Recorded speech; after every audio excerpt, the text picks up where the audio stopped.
പത്തനംതിട്ട പമ്പാ നദിയിലെ മുണ്ടപ്പുഴ ചന്തക്കടവിന് സമീപം 3 പേരെ ഒഴുക്കിൽപ്പെട്ട് കാണാതായി.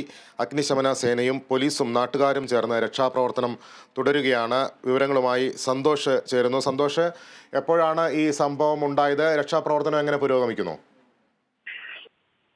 ദിബീഷ്, ഏതാണ്ട് ഒരു 3/4 മണിക്കൂറിന് മുമ്പാണ് ഈ സംഭവം ഉണ്ടായിരിക്കുന്നത്. റാന്നി മുണ്ടപ്പുഴ കടവ്, അവിടുത്തെ ഈ മേജർ കുടിവെള്ള പദ്ധതിക്ക് തൊട്ടടുത്തുള്ള കടവിലാണ് ഈ അപകടം ഉണ്ടായിരിക്കുന്നത്. അച്ഛനും 2 മക്കളുമാണ് ഒഴുക്കിൽപ്പെട്ടത്. അതിൽ 9 വയസ്സ് പ്രായമുള്ള ഒരു കുട്ടിയുടെ മൃതശരീരം ഇപ്പോൾ സ്കൂൾ ടീം, മുങ്ങൽ വിദഗ്ധ ടീം കണ്ടെടുത്തിരിക്കുന്നു. കുട്ടിയെ ഹോസ്പിറ്റലിലേക്ക് കൊണ്ടുപോയി. ബാക്കി അച്ഛനെയും മകളെയും ഇതുവരെയും കണ്ടെത്താൻ കഴിഞ്ഞിട്ടില്ല. സ്കൂബ ടീം, അതുപോലെ തന്നെ ഫയർഫോഴ്സ്, പോലീസ് ഉദ്യോഗസ്ഥർ, നാട്ടുകാർ തുടങ്ങിയവരെല്ലാവരും വലിയ തെരച്ചിൽ നടത്തിക്കൊണ്ടിരിക്കുകയാണ് ഇവിടെ കടവെങ്കിൽ.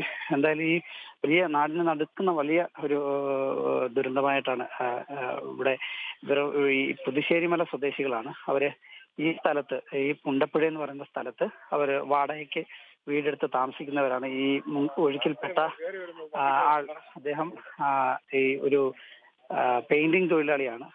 കുട്ടി, അവരുടെ അമ്മ ഉൾപ്പെടെയാണ് ഒഴുക്കിൽപ്പെട്ടതെങ്കിലും തൊട്ടടുത്ത് നിന്നിരുന്ന ഈ നാട്ടുകാരായിട്ടുള്ള പൊന്നമ്മ എന്ന് പറയുന്ന ഒരു ചേച്ചി അവരെ രക്ഷപ്പെടുത്താൻ വേണ്ടി ഭാര്യയെ രക്ഷപ്പെടുത്തി ശേഷം സാരിത്തുമ്പ് ഇട്ടുകൊടുത്തെങ്കിലും മകള് അച്ഛൻ ഒഴുക്കിൽപ്പെട്ടിരിക്കുന്നു എന്ന് പറഞ്ഞുകൊണ്ട് മകൾ അച്ഛനെ പിടിക്കാനായിട്ട് പോകുന്നതാണ് അവർ അവസാനം കണ്ടത്. അതിനുശേഷം വീണ്ടും ഒരു വെള്ളത്തിലേക്ക് മുങ്ങിത്താഴുന്ന സാഹചര്യമായിരുന്നു. പൊന്നമ്മ ഓടി അടുത്തുള്ള പമ്പ് ഹൗസിലും അടുത്തുള്ള വീടുകളിലും എല്ലാം പോയി ആൾക്കാരെ അറിയിച്ച് ഇവിടെ എത്തിച്ചപ്പോഴത്തേക്കും ഇവർ പരിപൂർണമായി മുങ്ങിയിരുന്നു. എന്തായാലും കുട്ടിയുടെ ഒരു മകന്റെ ഡെഡ് ബോഡി ഇപ്പോൾ സ്കൂബ ടീം മുങ്ങിയെടുത്തു. ബാക്കിയുള്ളവർക്ക് വേണ്ടിയുള്ള തിരച്ചിൽ നടക്കുന്നു. രതീഷ്.